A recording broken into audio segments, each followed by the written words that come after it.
que tu t'es déjà demandé pourquoi d'un coup ton lapin tape du pied ou s'enfuit à l'autre bout de la pièce alors que tu pensais simplement passer un bon moment avec lui? C'est frustrant parce que tu fais tout pour qu'il soit bien, mais parfois on a l'impression de parler deux langues totalement différentes. Si ton lapin semblait parfois distant ou agacé, il y a de grandes chances que tu fasses sans le savoir l'une de ces erreurs qui le rendent vraiment malheureux. On va voir ensemble ce que ton petit compagnon déteste par-dessus tout et surtout comment changer ça pour qu'il se sente enfin en totale confiance avec toi. Il faut bien comprendre que le lapin est un animal proie. Dans la nature, tout ce qui vient d'en haut est synonyme de danger. Alors quand tu arrives vers lui pour le porter sans prévenir, pour lui ce n'est pas un câlin, c'est l'attaque d'un rapace. C'est tout à fait normal de vouloir le prendre dans ses bras. On a tous envie de câliner cette petite boule de poils. Mais pour lui, c'est souvent une source de stress immense. Et c'est souvent là que tout commence, car un lapin qui se sent traqué finit par se cacher ou même par pincer pour se défendre. La plupart des gens ne s'en rendent même pas compte, mais le simple fait de le soulever du sol peut briser de semaines de confiance durement acquises. Imagine que quelqu'un de géant te soulève du sol sans raison. Tu aurais forcément peur de tomber ou de perdre le contrôle. C'est exactement ce que ressent ton lapin à chaque fois que ses pattes quittent la sécurité du plancher. Une autre chose que ton lapin déteste profondément, et c'est souvent ce petit détail qui change tout, c'est le bruit et l'agitation soudaine. Imagine que tu es en train de te reposer et que soudain un bruit d'aspirateur ou des cris éclate juste à côté de toi. Pour un lapin dont l'ouïe est ultra développée, c'est une véritable agression. Il déteste l'imprévisibilité. Si ta maison est un lieu de passage permanent avec beaucoup de mouvements brusques, ton lapin va passer sa vie en état d'alerte. Ce stress chronique est très mauvais pour sa santé et l'empêche de créer ce lien unique que tu recherches tant. Il essaie en réalité de te dire qu'il a besoin de calme pour s'épanouir. Parfois, on pense bien faire en voulant l'intégrer à la vie de famille, mais si les enfants courent autour de lui ou si la télévision est trop forte, il finira par s'isoler totalement sous un meuble. Et que dire des odeurs fortes ? On adore les bougies parfumées, les parfums ou les produits d'entretien qui sentent bon le frais. Mais pour ton lapin, c'est un cauchemar olfactif. Son nez est son principal outil pour analyser son environnement. Quand tu satures son espace de vie avec des odeurs artificielles, tu lui enlèves ses repères. C'est un peu comme si quelqu'un changeait tous les meubles de ta maison de place chaque jour.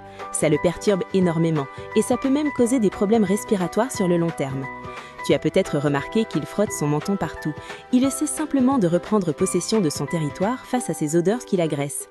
Il veut sentir son propre sillage et non celui d'une fleur de synthèse. C'est une erreur que nous faisons presque tous car nous voulons que notre intérieur sente bon. Mais pour lui, la meilleure odeur est celle du foin et de son propre environnement naturel. Le manque de liberté et d'espace est aussi en haut de la liste de ce qu'il déteste. Un lapin qui passe sa journée dans une cage, même une grande cage, est un lapin qui s'ennuie et qui déprime. Imagine vivre dans une salle de bain toute ta vie. Tu finirais par tourner en rond et par devenir irritable. C'est exactement ce qui se passe quand il commence à ronger ses barreaux. Ce n'est pas parce qu'il veut faire ses dents, c'est parce qu'il appelle à l'aide. Il a besoin de courir, de sauter, d'explorer. Et ce détail change complètement la relation avec ton lapin, car un lapin libre est un lapin qui vient vers toi par choix et non par contrainte. Il a besoin de stimuler ses muscles et son esprit. Un lapin enfermé perd sa joie de vivre et finit par devenir agressif ou totalement apathique, ce qui est souvent confondu par de la sagesse par certains propriétaires. Enfin, il y a une chose qu'on oublie souvent, c'est le fait de ne pas respecter son rythme. Le lapin est un animal crépusculaire. Il est actif le matin très tôt et en fin de journée. Si tu essaies de jouer avec lui en plein milieu d'après-midi alors qu'il fait sa sieste, il va forcément être de mauvaise humeur. Forcer l'interaction au mauvais moment, c'est le meilleur moyen de se faire rejeter. Ton lapin essayait peut-être simplement de te parler à sa façon en t'ignorant pour te faire comprendre que ce n'est pas le moment. C'est là que beaucoup de gens font la même erreur en pensant que leur lapin est asocial alors qu'il est juste fatigué. C'est comme si on te réveillait en plein milieu de la nuit pour faire une partie de jeu de société. Tu ne serais probablement pas très coopératif. Alors, comment on fait pour arranger ça ? La première solution est toute simple, mais elle demande de la discipline. Arrête de le porter. Je sais, c'est dur, car ils sont si mignons, mais essaie de passer du temps au sol avec lui.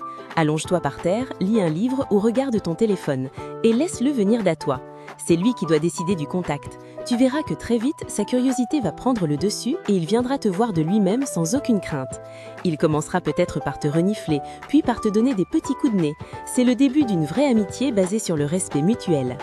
Pour le bruit, essaie de lui créer une zone de sécurité, un petit coin bien à lui où personne n'a le droit de le déranger avec des cachettes en carton ou en bois.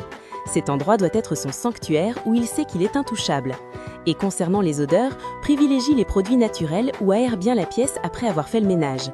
Évite les sprays automatiques dans la pièce où il vit. Pour l'espace, si tu ne peux pas le laisser en liberté totale, essaie au moins de lui délimiter un enclos spacieux où il peut faire quelques bonds sans obstacle. Tu verras une différence incroyable dans son comportement en quelques jours seulement.